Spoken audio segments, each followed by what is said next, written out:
베드로전서 4장 1절 2절을 봉독합니다.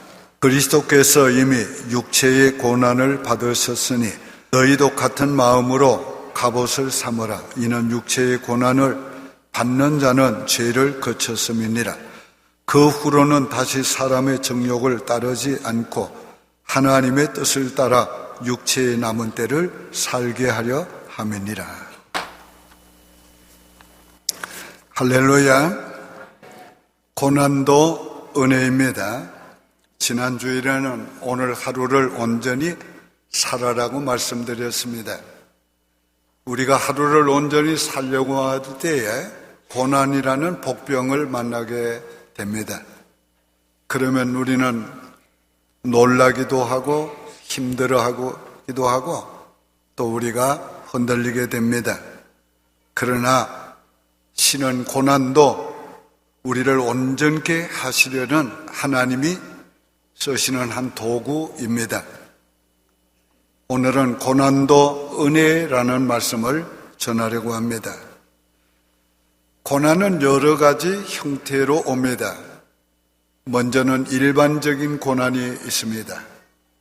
일반적인 고난은 누구나 당하는, 인생이면 누구나 겪는 고난입니다. 아무리 축복받은 사람이라도 이 세상에 아무런 고난이 없는 사람은 없습니다. 훌륭한 사람도 약점을 다 가지고 있습니다. 성공한 사람도 다 실패를 경험하고 있습니다. 승리한 사람도 상처 없이 승리한 사람은 없습니다. 건강한 사람도 병들어 보지 못한 아는 사람은 없습니다. 경건한 사람도 다 죄 지은 경험이 있습니다. 아무리 큰 능력을 받은 사람도 넘어지지 않았던 사람은 없습니다. 이런 모든 고난을 일반적인 고난이라 그렇게 말할 수가 있습니다. 다음은 죄 때문에 오는 하나님의 징계로 오는 고난이 있습니다. 다윗처럼 이럴 때에 하나님께 회개하며 기도해야 합니다. 그러면 그 고난도 은혜가 되는 것입니다. 지금 세계적으로 코로나19 때문에 몸살을 앓고 있습니다. 중국, 일본, 한국이 가장 많은 환자가 일어나고 있습니다. 한국도 매일 백수십 명이 계속 증가되고 있습니다. 지금 거의 전국에 퍼져서 앞으로 어떤 상황이 올는지 알 수가 없는 긴장 상태에 있습니다. 자, 이러한 고난을 우리가 어떻게 감당해야 합니까? 성경은 이렇게 말씀하고 있습니다. 사무엘상 8장 37절 이하에 보면 만일 이 땅에 기근이나 전염병이 있거나 곡식이 시들거나 깐부기가 나거나 메뚜기나 황충이 나거나 적국이 와서 성읍을 에워싸거나 무슨 재앙이나 무슨 질병이 있든지 막론하고 이걸 어떻게 해야 되는가를 말씀하이제 합니다. 한 사람이나 혹 주의 온 백성 이스라엘이 다 각각 자기의 마음에 재앙을 깨닫고 이건 하나님의 징계다, 이건 재앙이다, 그걸 깨닫고 손을 펴고 성전을 향하여 손을 펴고 무슨 기도나 무슨 간구를 하든지 그 기도대로 하나님이 마음을 아시는 하나님이 그 기도대로 갚아주신다, 그렇게 했어요.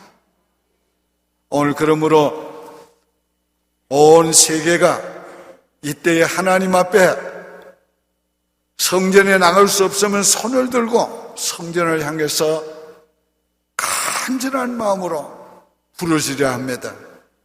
어떻게? 재앙을 깨닫고 그 재앙을 깨닫고 회개하고 돌이켜 달라고, 멈춰 달라고 기도해야 합니다. 그러면 하나님께서 그 마음을 아시기 때문에 그의 구한대로 갚아주십니다. 그러면 그런 재앙도 민족이 깨닫는 은혜가 되고 바로 서는 은혜가 되고 하나님이 다시 위로하고 근고하시는 놀라운 축복을 받게 되는 것입니다. 또 다른 경우는 오늘 이 본문이 우리에게 주는 고난입니다. 이 고난은 바울 사도가 당한 고난인데 바로 그리스도의 고난입니다. 그리스도를 믿음으로 사명을 위해서 살려고 함으로 당하는 고난인 것입니다. 이런 고난은 믿음으로 잘 참고 이기면 그 일에 대한 상급이 있고 하나님이 면류관을 주시는 겁니다. 또 다른 고난은 하나님이 우리를 연단하기 위해서 주시는 시련이 있습니다. 이런 시련을 우리는 받을 때에 정금 같은 믿음의 사람이 되기 위해서 우리는 고난을 믿음으로 달게 받고 그 고난을 통해서 우리가 더 온전해지고 새로워지도록 해야 하는 것입니다. 우리가 고난을 이기고 점점 힘을 얻게 되면 고난을 우리가 넉넉하게 다스릴 수 있게 되는 것입니다. 파도에는 언제나 파도가 일어납니다. 그러면 뱃사공들은 무철 찾아 들기가 바쁘지만은 엔진을 단 배는 아무런 영향을 받지 않고 항해하는 것입니다. 뿐만 아니라 이 파도를 즐기는 서핑하는 사람들은 오히려 파도를 기다렸다가 그 파도를 타면서 즐기게 되는 것입니다. 오늘 하나님의 사람들도 이 고난을 잘 감당하다 보면 하나님의 능력을 받아서 이 고난을 잘 감당할 수 있을 뿐 아니라 고난을 통해서 더 큰 일을, 더 큰 놀라운 역사를 보게 되는 것입니다. 이제 이 고난에 대해서 좀 말씀을 드리겠습니다. 첫째는 고난은 은혜의 도구인 것입니다. 1절에 그리스도께서 이미 육체의 고난을 받으셨으니 너희도 같은 마음으로 갑옷을 입어라.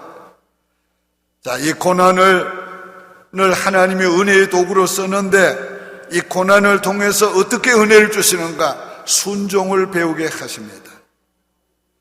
예수님도 고난을 통해서 순종을 배웠다고 그랬습니다. 자, 히브리서에 보면 5장 8절에 그가 아들이면서도 받으신 고난으로 순종을 배워서 온전하게 되셨은즉 자기에게 순종하는 모든 자에게 영원한 구원의 근원이 되셨다 그랬어요. 자, 예수님께서 그 고난을 통해 순종을 배웠다고 했어요. 무슨 고난입니까? 너무도 큰 고난이었어요. 이 고난은 예수님이 당한 육체적인 십자가의 고난을 넘어가는 영적인 고난이에요. 이 고난은 바로 죄를 알지도 못하는 분이 죄인이 되는 고난이에요. 여러분, 이걸 우리가 잘 이해하지 못하지만 조금 이해할 수 있어요. 내가 잘못이 없는데 누군가 나한테 잘못을 뒤집어 씌우고 잘못했다고 말할 때에 그 우리의 마음이 어때요? 우리가 그걸 어떻게 감당해요? 예수님은 죄를 알지도 못하는 분이 우리 모든 인류의 죄를 담당하시고 죄인이 되셨단 말이에요. 죄인이 당하는 저주를 대신 받으셨어요. 이거는 고난의 잔이라고 말하는 것입니다. 이 고난의 잔을 성경은 진노의 잔이라고 말해요. 하나님께서 진노하셔서 받는 고통이라는 말이에요. 그 진노가 무엇이에요? 하나님께로부터 버림받는 거라. 예수님이 고뇌하고 고민한 고통이 바로 그 고통이에요. 영원 전부터 하나님의 품에 안겨 계시던 독생자 예수님이 하나님께로부터 잠시지만은 버림받는 진노를 받게 된 거예요. 그 진노가 얼마나 컸으면 십자가에 달려서도 아픔 때문에 고통을 호소한 것이 아니라 하나님이여 어찌하여 나를 버리시나이까? 그게 주님의 고통이란 말이에요. 이 고통이 얼마나 심했으면 내가 고민하고 죽게 되었다 그랬어요. 이 고통이 얼마나 컸으면 땀방울이 핏방울이 되어 떨어지는 것처럼 고민하며 기도했다고 그랬어요. 이 고민이 얼마나 컸으면 예수님께서 할 수만 있으면 이 잔을 내게서 떠나가게 해주십시오. 그러나 그 고난을 통해서 하나님 아버지의 뜻에 순종을 배웠어요. 그러나 내 뜻대로 마옵시고 내 아버지의 뜻대로 되어지기를 원하나이다. 오늘 우리도 이 고난을 통해서 순종을 배우면 그것이 바로 은혜가 되는 거예요. 하나님의 모든 은혜는 순종을 통해 옵니다. 하나님의 모든 축복은 순종을 통해 옵니다. 하나님의 모든 역사는 순종을 통해서 오는 것입니다. 그러므로 이 순종을 배워야 하겠습니다. 순종은 거저 되는 것이 아니에요. 배워야 되는 거예요. 이론으로 배우는 것이 아니에요. 몸소 배워야 되는 거예요. 어떻게? 고난을 통해서 배우는 거예요. 고통을 통해서도 아버지의 뜻을 순종을 배우는 것이에요. 예수님의 고난을 우리가 따라서 고난을 통과함으로 갑옷을 입으라고 그랬어요. 이건 뭡니까? 고난을 통해서 믿음을 준비하고 고난을 통해서 순종을 준비하고 고난을 통해서 온전해가는 바로 그런 갑옷을 입으라는 거예요. 저와 여러분은 다 이런 갑옷을 입을 수 있기를 바랍니다. 사실 우리가 하나님께 좀 맞았기 때문에 이만큼이라도 됐지. 맞지 않았으면 어떻게 이렇게 됐겠어요? 여러분 몰라. 저는 하나님께 맞았기 때문에 요만큼이라도 된 겁니다.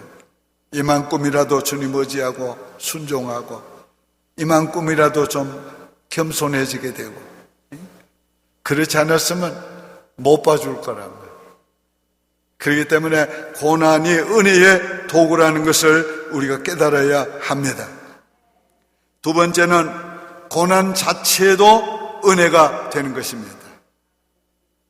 그래서 이는 육체의 고난을 받은 자는 죄를 거쳤음이니 그 후로는 다시 사람의 정욕을 따르지 않고 하나님의 뜻을 따라 육체의 남은 때를 살게 하려 함이라. 고난으로 죄를 거쳤다는 거예요. 예수님의 십자가의 고난으로 죄를 거쳤는데 우리가 그리스도의 고난을 경험함으로 그리스도가 우리 죄를 거치게 한 것을 우리가 진실로 알게 되고 느끼게 되고 믿게 되는 거예요.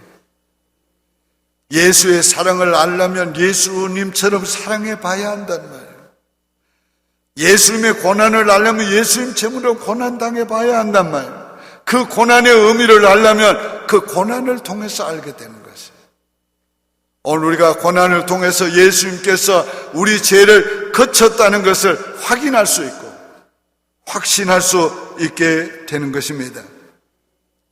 고난을 통해서 육체를 따라 살던 자가 성령을 따라 사는 자가 되는 것입니다. 오늘 고난이 없으면 내 성질대로 삽니다. 내 감정대로 삽니다. 내 욕심대로, 내 정욕대로 삽니다. 근데 하나님께서 우리에게 고난으로 채찍질 하심으로 우리 그렇게 살 수가 없는 거예요. 그래서 육체의 소욕을 다스리고 우리가 성령을 따라 살게 되는 것입니다. 고난이 없으면 오늘 육체의 소욕을 죽일 수가 없어요. 고난을 통해서 육체의 소욕을 눌리고 깨뜨리고 파쇄시키는 거예요. 그래서 우리의 자아가 깨어지고 영적인 자아가 살아나는 거예요. 그러므로 이 고난은 육체의 정욕을 받는 자들에게 성령의 지배를 받도록 만들어주는 은혜의 도구가 되는 것이고 은혜 자체가 되는 것입니다. 하나님의 뜻을 행할 수 있는 힘은 어디서 옵니까? 하나님을 의지하는 데서 오는 것이. 베드로전서 4장 19절에 그러므로 하나님의 뜻대로 고난받는 자들은 또한 선을 행하는 가운데 그 영혼을 미쁘신 창조주께 의탁할지니라. 고난받을 때에 우리는 하나님을 의지하게 됩니다. 자기의 약함을 알아야 하나님의 강함을 알게 되고, 자기의 약함에 실망해야 하나님의 능력을 의지하게 되는 거예요. 그래서 오늘 우리 고난은 하나님을 의지함으로 하나님의 능력으로 고난도 이기고, 하나님의 능력으로 하나님이 원하는 일을 행할 수 있게 되는 것입니다. 고난은 우리를 온전케 하는 것이, 이 고난을 통해서 하나님께서 베드로전서 5장 10절에 모든 은혜의 하나님 곧 그리스도 안에서 너희를 부르사 자기의 영원한 영광에 들어가게 하시니가 잠깐 고난을 당한 너희를 친히 온전케 하시며 굳게 하시며 강하게 하시며 털을 견고케 하시리라. 자, 이 고난을 통해서 하나님께서 우리를 다듬으신다. 마치 조각가가 다듬어서 조각을 만드는 것처럼 오늘 우리를 주님께서 온전하게 다듬고 주시는 것입니다. 자, 고난을 통해서 어떻게 한다고요? 잠깐 고난당한 너희를 친히 온전케 하시며. 오늘 하나님께서 고난을 주실 때, 아픔을, 고통을 주실 때, 하나님께서 나를 지금 온전케 만들고 계시다. 오늘 그렇게 생각하시기를 바랍니다. 고난이 없으면 온전케 될 수가 없습니다. 이 고난이라는 학교를 통해서 하나님이 우리를 다듬어서 온전케 하십니다. 자, 모난 것을 깎으시고 온전케 하십니다. 무딘 것을 날카롭게 하셔서 온전케 하십니다. 잘못된 것을 없이 하시고 우리를 온전케 합니다. 약한 것을 강하게 하시고 온전케 하시고, 교만한 것을 겸손케 해서 온전케 하시고, 약점과 모순이 많은 우리들을 하나님이 원하는 사람으로, 내가 원하는 인생이 아니고 하나님이 원하는 사람으로 만드세요. 온전케 하시기 위해서 어떻게 합니까? 강하게 하신다고 그랬어요. 이 강한다는 건 뭐예요? 영적으로 강해서 육체를 다스릴 수 있는 온전한 사람이 된다는 거예요. 오늘 여러분 고난과 환난 속에서 우리를 강하게 만들고 계십니다. 틀을 견고케 하신다고요. 우리의 터는 예수 그리스도예요. 예수 그리스도 위에서만이 우리의 인생이 세워지고 우리의 일을 이루고 하나님의 뜻을 이룰 수가 있어요. 근데 이 기반이 바로 그리스도가 아니면 안 된다. 이 기반을 그리스도로 튼튼하게 해주신다. 자, 하나님께서 고난을 통해 가지고 우리를 만드시는 모습을 우리 좀 생각해 봐요. 제가 여러분들을 대할 때마다 가끔씩 여러분의 과거 인생을 많이 생각하게 돼요. 저하고 40여 년을 같이 신앙생활을 한 분들이 있는데, 그때 내가 처음 만났을 때 보면은 지금과는 하늘과 땅 차이. 그때는 육체의 사람이에요. 세상의 사람이에요. 근데 이제는 영의 사람이고 하늘의 사람이고 이제는 하나님의 백성이에요. 얼마나 하나님께서 그렇게 했는지. 그런데요, 잘 들으세요. 고난을 당하면서 깨지고 다시 세워지는 과정을 거치지 않은 사람은 굉장히 불편합니다. 근데 이 고난을 통해서 다시 깨어지고 만들어진 사람들은 굉장히 편안해요. 오늘 여러분들이 그런 편안한 사람들이 다 되시기를 바랍니다. 때로는 우리의 약함도 약점도 은혜인 것입니다. 이게 바울 사도가 고백한 것입니다. 바울은 유대인의 핍박, 이방인의 핍박, 배고픔, 추위, 매맞음, 갇힘, 죽을 뻔한 고비를 많이 겪었어요. 자, 그러면서 나이 나된 것은 내가 아니고 오직 하나님의 은혜로 됐다. 그렇게 말하고 있습니다. 그뿐만 아니라 그는 육체의 가시, 몸을 아프게 하고 고통스럽게 하는 육체의 가시, 그걸 사단의 가시라고 그랬어요. 사단의 가시. 사탄이 준 가시. 학자들은 그것을 눈병이라고도 하고 간질병이라고도 합니다. 얼마나 아프고 힘들었던지 그는 이런 고백, 찌르는 가시래, 찌르는 가시. 여러분의 마음을 찌르는, 육체를 찌르는 오늘 그런 고통이 여러분께 있습니까? 이런 고통 가운데 바울이 어떻게 했는가? 어떻게 했는가? 자, 이 고통이 오늘 이 바울 같은 경우는 훨씬 우리보다 더 큽니다. 자, 바울은 수많은 사람들이 사도로 우러러보는 사람이에요. 그런데 자기 자신이 자기의 병도 고치지 못하고 병을 앓고 있는 사람, 만약에 그것이 간질병이라고 할 때 여러분 생각해 봐요. 바울이 생각할 때, 야, 교인들이 나를 어떻게 생각하느냐? 이런 나를 교인들이 주의 종으로 믿겠느냐? 이런 내가 교인들에게 얼마나 실망을 주겠느냐? 아마 그게 더 큰 고통일 거예요. 지도자로는 그래요. 그런데 또 핍박하는 사람들은 생각하면 얼마나 또 힘듭니까? 핍박하는 사람들이 손구럭질 할 것 같지 않겠어요? 보란듯이, 그래, 네가 무슨 사도야? 너 같은 게 무슨 사도야? 오늘 바울이 당하는 고통은 몸의 아픔뿐만 아니라 이런 심적인 고통이 더 컸단 말이에요. 이런 고통 가운데서 하나님께 그 고통을 없이 해달라고 3번이나 기도했더니 하나님이 고쳐는 주시지 않고 내 은혜가 네게 족하다 그렇게 말씀해요. 그 말이 무슨 말입니까? 쉽게 말하자면 이런 말입니다. 야, 바울아, 너 그런 고통이 있어도 네가 받은 다른 은혜가 얼마나 크냐? 내 은혜가 네게 준 은혜로 족하다. 바울은 앞서서 무슨 얘기를 하고 있습니까? 자기가 삼천층에 올라가서 말할 수 없는 말을 들었다. 이것도 혼자서 그걸 비밀을 가지고 있다가 14년이 지난 후에 3인칭으로 고백해. 내가 했다고 아니에요. 어떤 사람이 그랬다고. 하나님께서, 야, 바울아, 너는 이런 고통이 있지만은 얼마나 많은 은혜를 내가 주었냐? 그 은혜가 네게 족하다. 그런 뜻이에요. 오늘 여러분, 우리에게 다 문제가 있지만은 하나님께서 우리에게 주신 은혜를 좀 생각해야 돼요. 문제만 보지 말고, 아픔만 보지 말고 내게 주신 은혜가 족한 줄로 볼 수 있기를 바랍니다. 한번 따라해 볼까요? 내 은혜가 네게 족하다. 예, 하나님이 내게 주신 은혜가 족하다. 그렇게 생각해요. 근데 이건 그 의미만이 아니에요.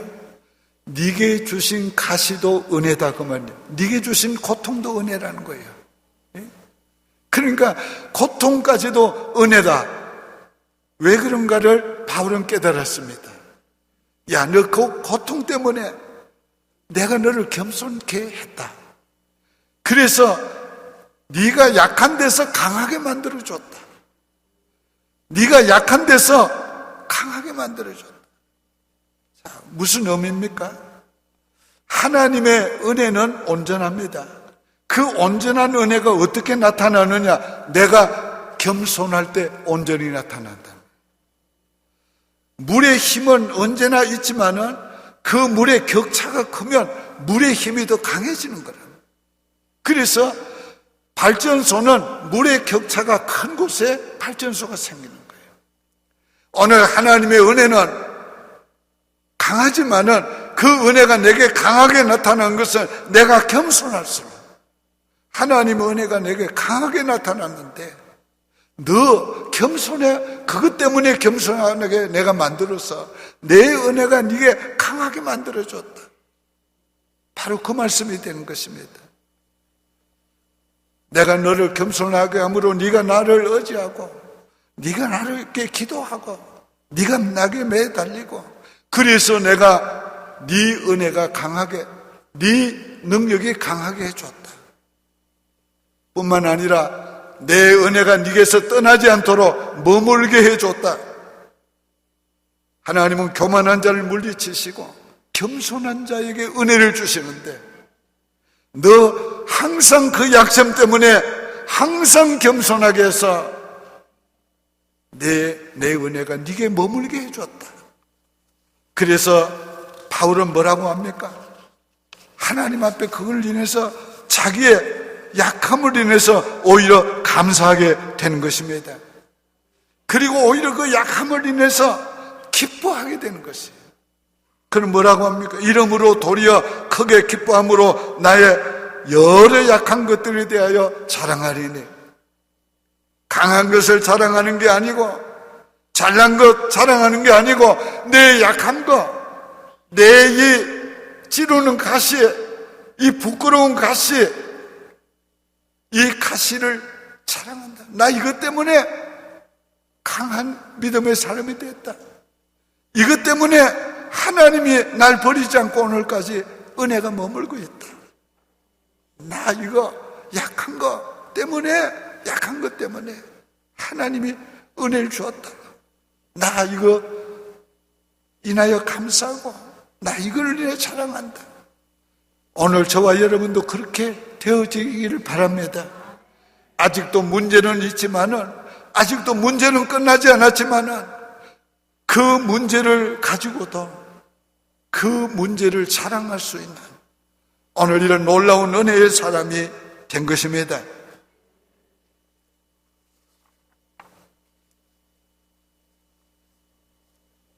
한 젊은 청년이 사업을 하다가 망했습니다.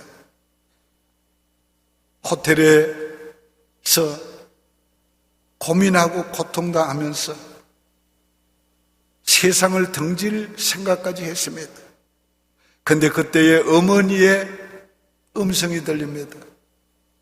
네 부모는 너를 잊을지라도 하나님은 너를 잊지 아니한다. 어릴 때 들려주시는 그 어머니의 음성이 생각이 났어요. 그가 힘을 얻고 하나님께 무릎을 꿇었습니다. 하나님, 나를 잊지 아니하시는 걸 믿습니다.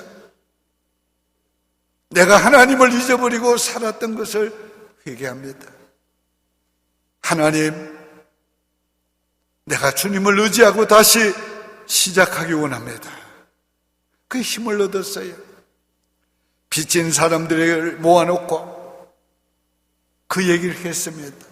나 이래서 세상을 등지려고 했는데 어릴 때 어머니의 말씀이 생각이 나서 내가 힘을 얻고 다시 시작하려고 합니다.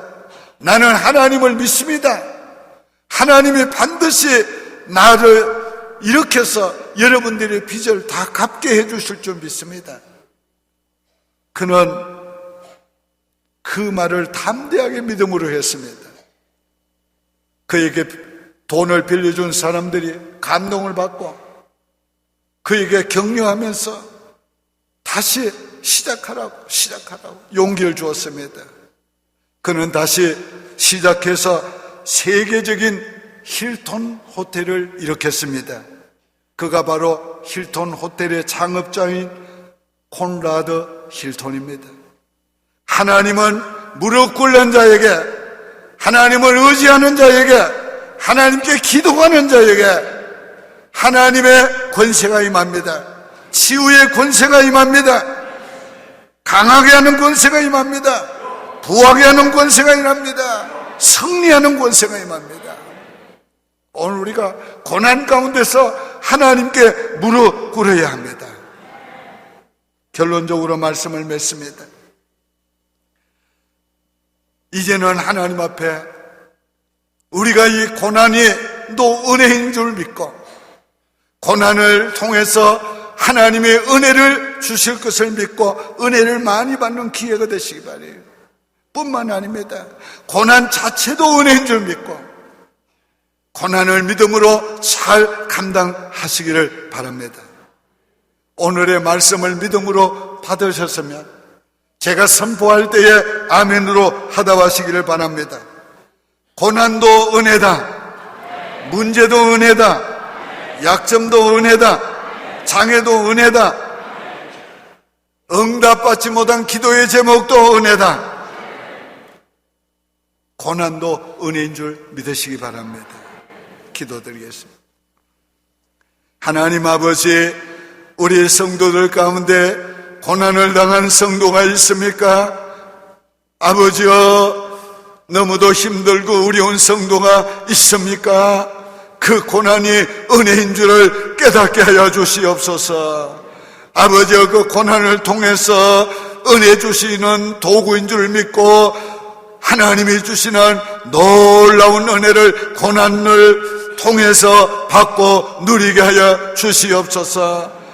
고난은 아직도 있어도 없어지지 않아도 고난 자체가 은혜인 줄 믿고 믿음으로 잘 감당할 수 있도록 축복하여 주시옵소서.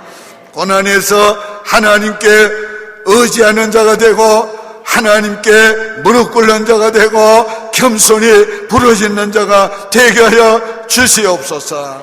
그래서 하나님의 능력이, 그래서 하나님의 놀라운 권세가 저들 인생에 나타나 주시옵소서. 약함을 통해서 하나님의 능력이 온전케 나타나는 역사가 일어나게 도와 주시옵소서. 예수님의 이름으로 축복하며 기도드립니다. 아멘.